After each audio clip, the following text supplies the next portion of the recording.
We never really lose someone until we stop thinking about them. Helen Keller. Have you ever felt the ache of someone important leaving your life, leaving a void that no one else can fill?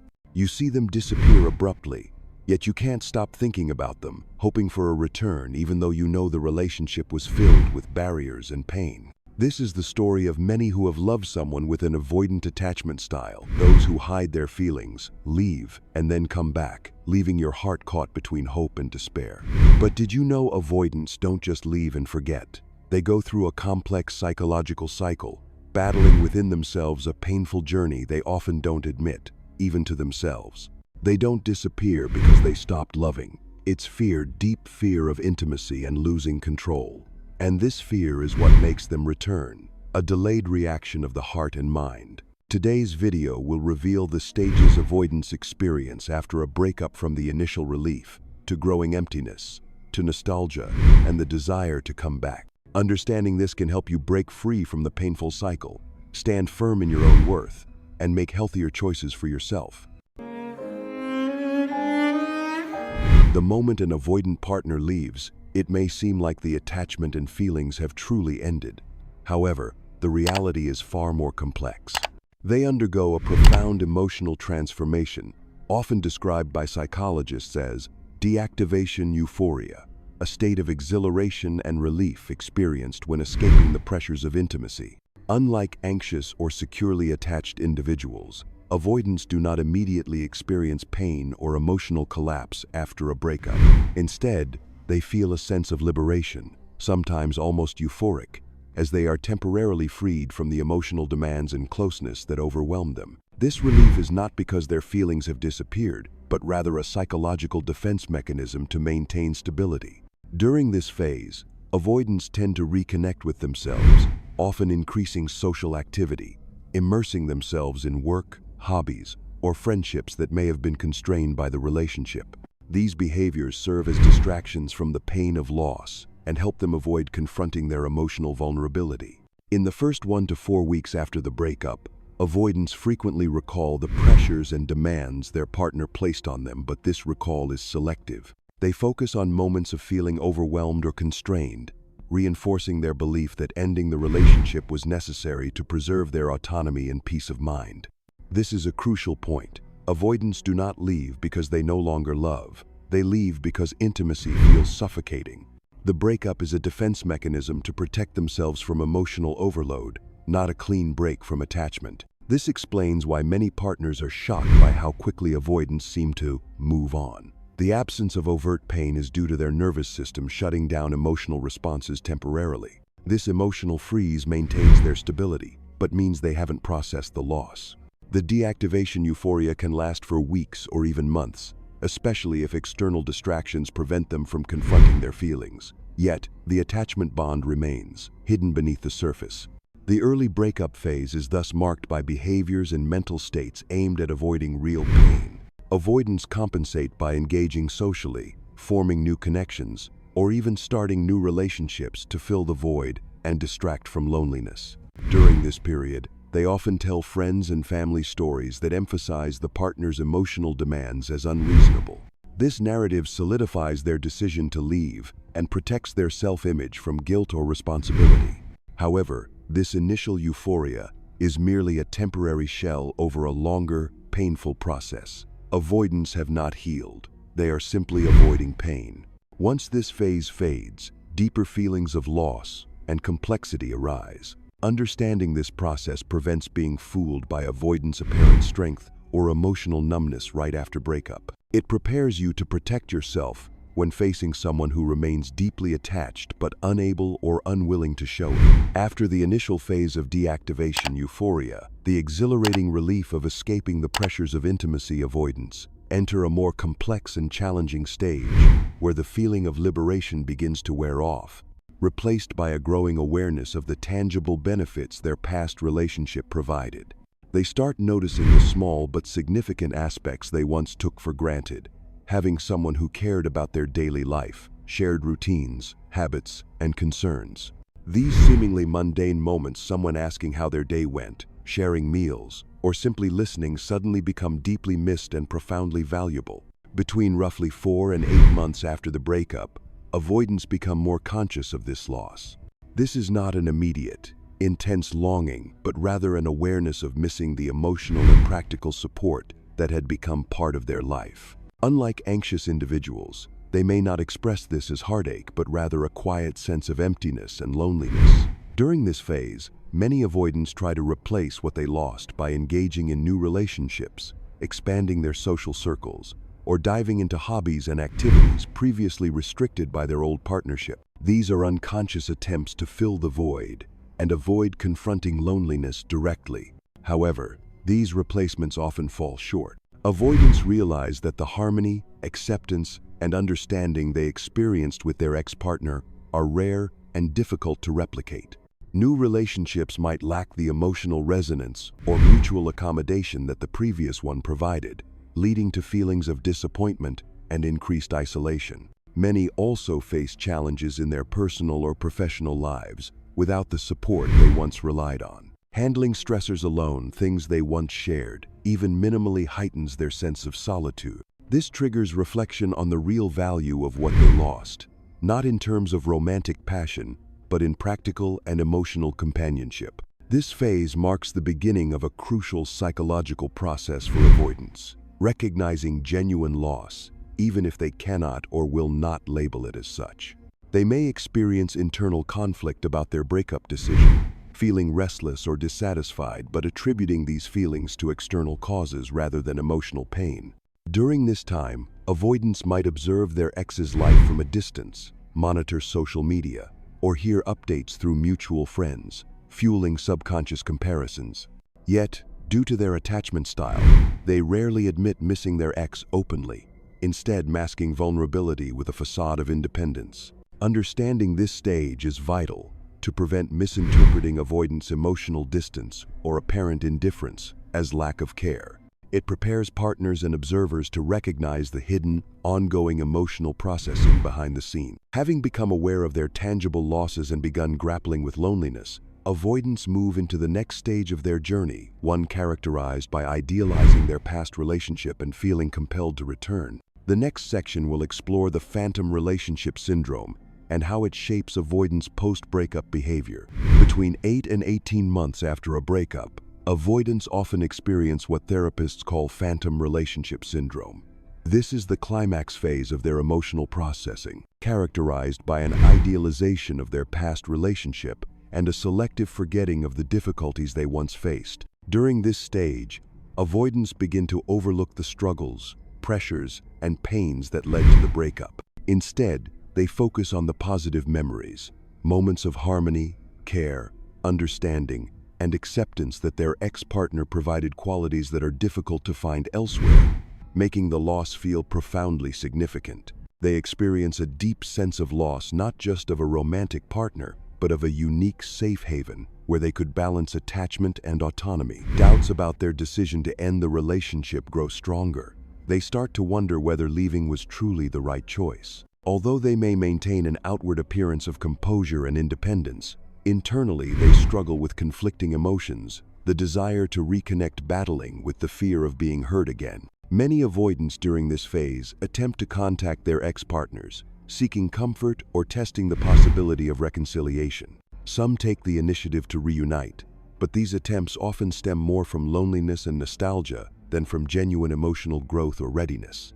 This behavior is partly due to avoidants' difficulty in finding new relationships that meet their unique needs for acceptance, patience, and freedom.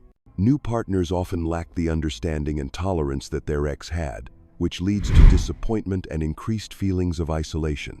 In addition, memories of the ex-partner become idealized. Avoidants tend to gloss over past conflicts, emotional demands, and challenges, selectively remembering only the good moments. This selective memory serves as a psychological defense, shielding them from pain, but also setting unrealistic expectations for any potential reconciliation. While comforting, this idealization can trap avoidants in repetitive cycles of returning and withdrawing, as reality inevitably falls short of their imagined perfection. This phase also prompts deeper psychological questioning about love, their fears of commitment, emotional vulnerability, and their own limitations in relationships.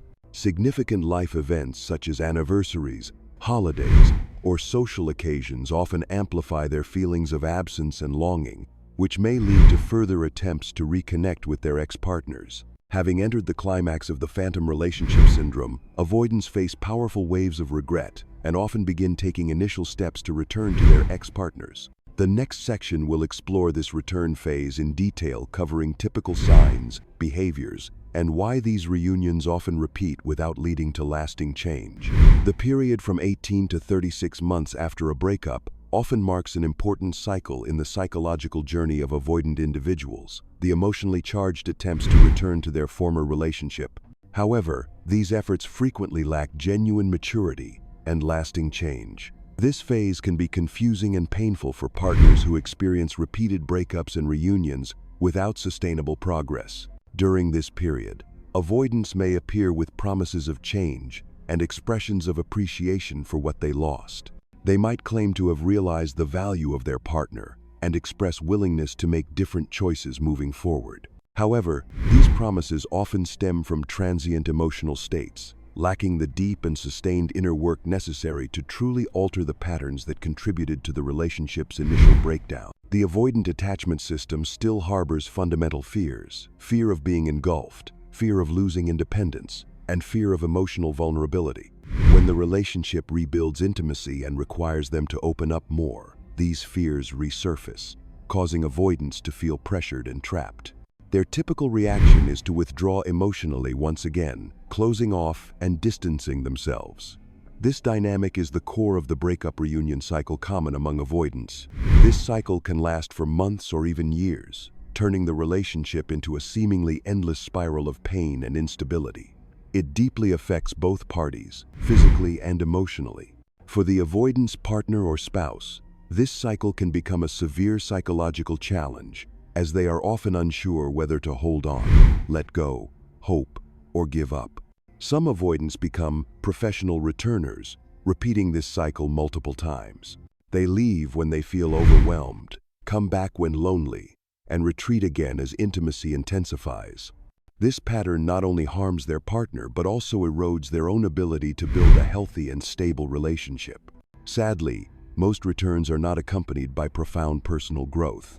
Avoidants may still be unprepared or unable to confront the fears and emotional barriers that caused their initial withdrawal. Each reunion tends to carry the same old patterns, leading to conflicts and eventual separation again. Thus, despite the hope and promises that accompany these returns, they often bring risks of repeating the same pain or worsening it. This is why many mental health professionals recommend that before considering reconciliation, there should be clear evidence of genuine change, not just words, but consistent actions and personal development. Moreover, understanding this return cycle can help the avoidance partner maintain a realistic perspective. Instead of being overwhelmed by emotions, they can discern which returns have potential for growth and which are likely to perpetuate pain. Setting clear boundaries, maintaining healthy distance when necessary, and focusing on personal development are essential to protect oneself from prolonged suffering. The breakup reunion cycle is not necessarily a dead end if both partners become aware and committed to change. It requires patience, effort, and especially honesty with oneself. For avoidance, this means facing and working through deep fears, developing emotional regulation skills, and cultivating secure attachment capacities. For partners, it means understanding the cycle's nature, standing firm on boundaries, and avoiding reliance on empty promises. Moving into the next phase, when avoidants attempt to reconnect, the relationship begins to rebuild in more complex ways than ever before. The upcoming section will explore the partner's role in this cycle, how you can recognize the signs, maintain your composure, and protect yourself from getting caught in an endless loop of emotional pain. In the breakup-return cycle of avoidant partners, the role of the other partner is extremely important and can often determine whether this cycle continues or ends. Unfortunately, many partners of avoidance unknowingly enable this cycle not because they want to harm themselves, but due to a lack of understanding about the avoidant attachment style and the complex psychological mechanisms behind their behaviors.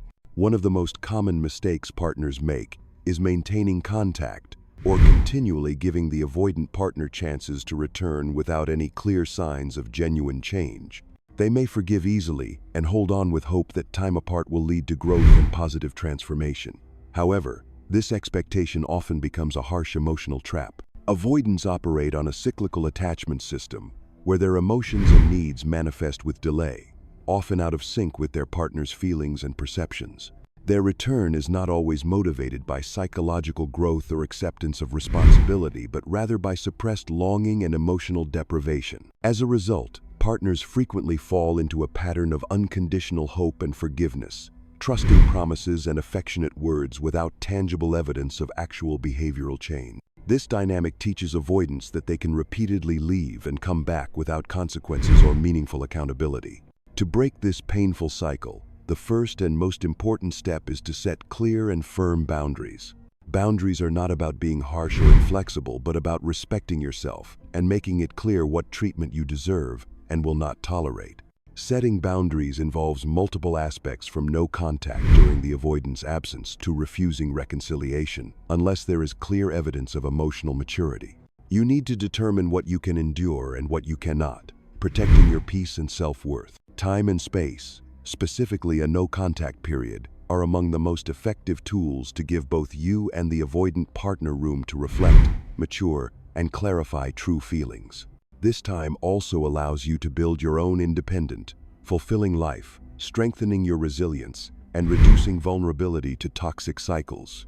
Independence here means more than material or financial. It means emotional and mental strength. When you truly value yourself and stand firmly on your own, you are less likely to be fooled by empty promises or emotional returns. You can make wiser choices and avoid falling back into damaging patterns.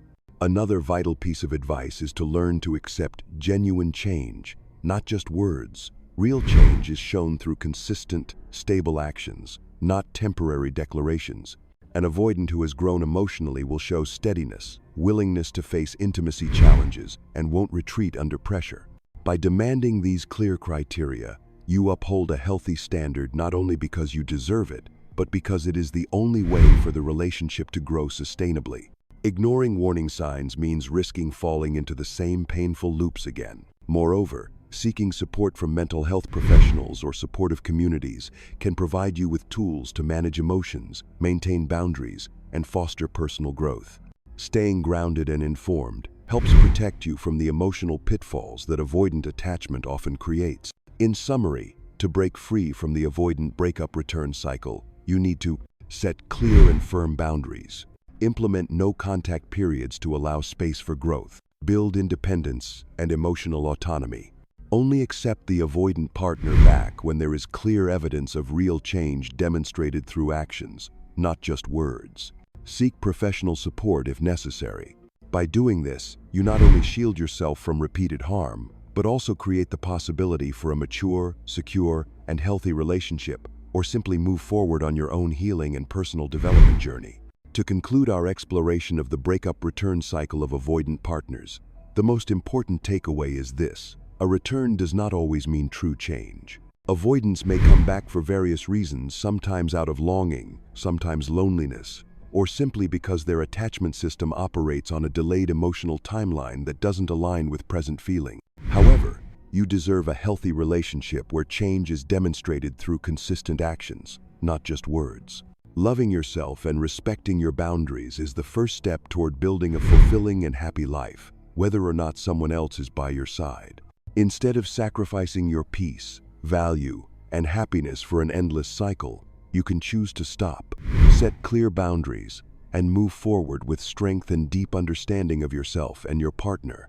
Love with an avoidant is not a battle to change them at any cost. It's a journey to love yourself more, strong enough to avoid being hurt by old patterns and wise enough to know when to let go. If you are currently in a relationship with an avoidant or have experienced the pain of breakup, remember you are not alone.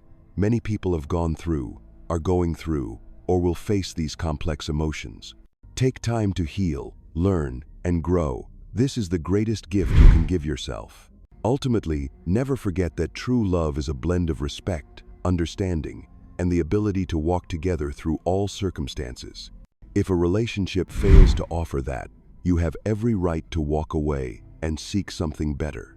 Hold on to your worth. Don't lose yourself for empty promises that don't align with actions. Only when you truly love and respect yourself can you welcome a love that is genuine, healthy, lasting, and deeply meaningful. Thank you for joining this in-depth exploration of avoidant psychology and emotional recovery.